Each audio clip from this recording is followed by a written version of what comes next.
Public ఇప్పుడు మా రాముల తాత చేయాలి కదా మరి పెద్ద మనిషి ఏం వార్త తీసుకొస్తున్నాడో అర్చుకుందాం పాండ్రి. ఓ తాత ఏందయ్యాల్టి సంగతి? ఇప్పుడు టీవీలలో అంతా గొట్టాలు పట్టుకొని వచ్చినట్టేనా? అది కాదే బుజ్జి, ఓ టెంటో గింటో వేసి ఓ 10 మంది కార్యకర్తలను తీసుకొచ్చి ఇక్కడ కూర్చుంటే పెట్టేది ఉంటే మంచిగా టీవీలలో ఘనంగా అవుపాడు కదా. టీవీలకు ఫోన్లు చేసి చెప్తేనే ఎవరు రాలేదు, ఇంకా నువ్వు టెంట్ వేసి కార్యకర్తలను పిలవని చెప్తానా?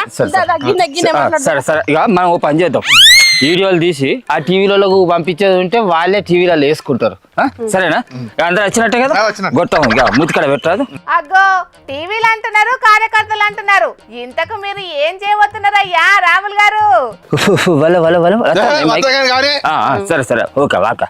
నా ప్రియాతి ప్రియమైన 4 కోట్ల తెలంగాణ ప్రజలారా, మీ అందరికీ చేతులెత్తి నమస్కారాలు తెలియజేసుకుంటాను.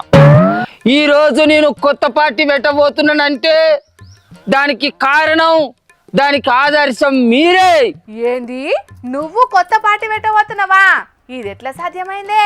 ఇవాళ కొంతమంది గుంట నక్కలు, కొన్ని కొరివి దయాలు, కొన్ని భూతాలు ఇవాళ నేను పార్టీ పెట్టిన అనే ముచ్చట తెలియగానే ఇది ఎట్లెట్లా సాధ్యమైంది అని చెప్పి చెవులు కొరుక్కుంటాను, కళ్ళల్లో నిప్పులు పోసుకుంటాను.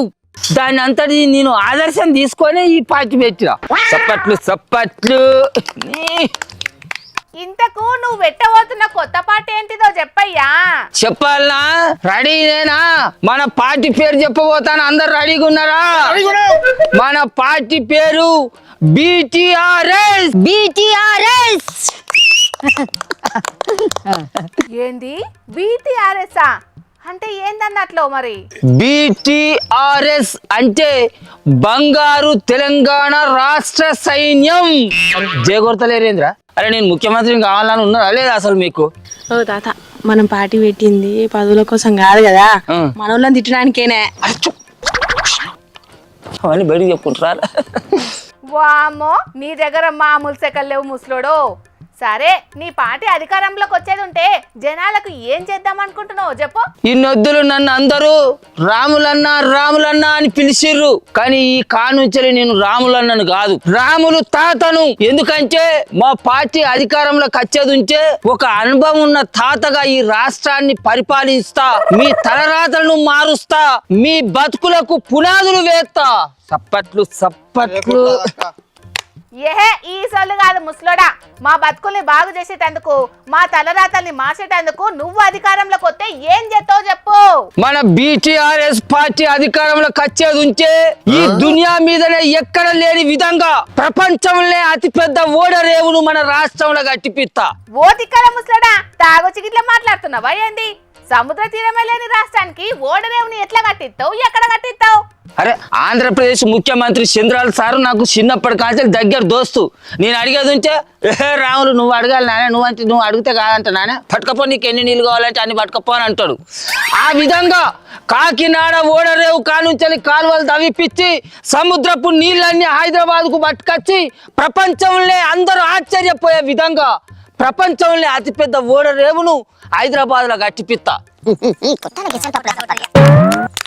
అబ్బా, నీ కూడా ఈ కాలపు రాజకీయ నాయకుని లక్షణాలు వచ్చినాయి ముసలోడా.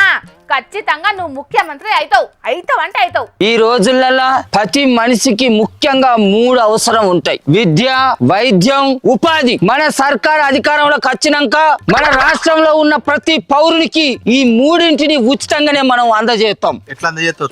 నెంబర్ 1, ప్రైవేటు బళ్ళల్లో మీ పిల్లల ఫీజులు మేమే కట్టి ఆ విద్యను కూడా మేమే ఉచితంగా అందిస్తాం.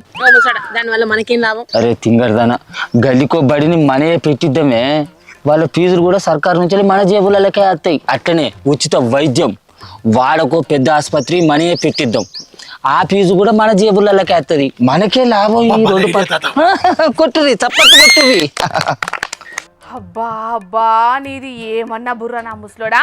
పాలన పేరుతోటి నీ జేబులు నింపుకుంటా అంటున్నావు అంతేనా? అంతే మరి. రాజకీయం అంటేనే పెట్టుబడి లేని పెద్ద వ్యాపారం. అధికారం వచ్చేదాకానే సేవా గీవా అని మాట్లాడాలి. అధికారం వచ్చినాక సేవ బొంగు భోచనం అని మాట్లాడినాం అనుకో, సిప్పే మిగులుతుంది మనకు. వచ్చేదాకానే మేమే అనుకుంటే తిరగాలి. ఏమంటారు? అసలు నీకు ఈ పార్టీ పెట్టాలనే ఆలోచన ఎందుకు వచ్చింది అది చెప్పు. మా వాళ్ళు నన్ను అనగదొక్కాలని చూసిండు. మా నాయన ఒక మర మనిషి, ఆయన ఎవరు చెప్తే వాళ్ళ మాట వింటాడు. మా అన్న రామచంద్ర గాడు వాడు చెప్పినట్టే మా నాయన వింటాను. అనుకున్నావు మా పుత్ర పాచిని కూడా వాని చేతిలో పెట్టిండు అసలు నాకు ఎక్కడ కాలితే చెప్పు అందుకే దిక్కు లేని నేను నాకు ఒక పార్టీ దిక్కు అనుకొని కొత్త పార్టీ పెట్టిన తప్ప చెప్పండి ఫ్రాన్స్ అంటే నువ్వు ముఖ్యమంత్రివి కావాలనే ఆశయంతో పార్టీ పెట్టలేదు మీ అయ్య మీద మీ అన్న మీద మీ పొత్తుల పార్టీ మీద ప్రతీకారం తీసుకోవాలని ఈ బీటీఆర్ఎస్ పార్టీ పెట్టినవు అన్నట్టు అంతే కదా ముసలోడా అవును నాది ప్రతీకార చర్యనే నాకు పక్క పార్టీలో సోపది కూడా ఉన్నది నేను అధికారంలోకి రాకున్నా మంచిదే గాని మా నాయనోళ్ళ పార్టీ అధికారంలోకి రాకుండా ఉండేటందుకు నేను ఎన్ని పార్టీలతో సోపతైనా చేస్తా ఎన్ని ఏసాలైనా చేస్తా ఎన్ని కథలైనా పడతా ఎన్ని పార్టీలైనా పెడతా ఏం చేస్తావు నువ్వు అట్లయితే నీ పార్టీ పేరును బీటీఆర్ఎస్ బంగారు తెలంగాణ రాష్ట్ర సైన్యం అని కాదు బీటీఆర్ఎస్ఏ అంటే బంగారు తెలంగాణ రాష్ట్ర సైన్య అసోసియేషన్ అని పెట్టనుంటివి మంచిగుండు అంటే బుజ్జి దీనికి మన కుట్రలు కుతంత్రాలు అర్థమైనాయి అంటవా అని అంత వంకర టింకర మాట్లాడుతుంది నువ్వు ఎప్పుడు చూసినా నీ అయ్య పార్టీని విమర్శిస్తానో గానీ అధికార పార్టీని ఒక్క మాట అని అంటాను అందుకే వాళ్ళు అట్లా అర్థం చేసుకుంటారు అయితే ఓకే ఇగో ఈ కారణం నుంచి మనం ఏం చేద్దాం అని అంటే అధికార పార్టీని కూడా అప్పుడప్పుడు ఒక 2-3 తిట్లు తిడదాం అదే ఇంకా వాళ్ళకి ఫోన్ చేసి మిమ్మల్ని ఒళ్ళెక్కలనే తిట్టినాం మేము నిజంగా తిట్టలేదు అని చెప్పి చెప్తాం వాళ్ళు కూడా ఇక ఏమనుకోరు అరే ఇదేందా ఎప్పుడు చూడు మూతికడ గొట్టం తిప్పింది మరి అది అలా కెమెరాలో రికార్డింగ్ అవుతుందా పోలింగ్ చూసి నక్కవాత పెట్టుకున్నట్టున్నది మా ముసలోని వ్యవహారం తిన్నది అరుగుతలేనట్టున్నది మా ముసలోనికి దినాం ఏదో ఒకటి అంగడి ముంగటేసుకుంటూనే ఉంటాడు పార్టీ పెట్టుడంటే పాండవ పెట్టినట్టు అనుకుంటున్నాడో ఏందో మరి మంచి మంచి లీడర్లే పెట్టిన పార్టీలను నడపలేక వేరే పార్టీలో కలిసిండ్రు ఇక ఈ మోతవరట పార్టీ నడుపుతాడట పార్టీ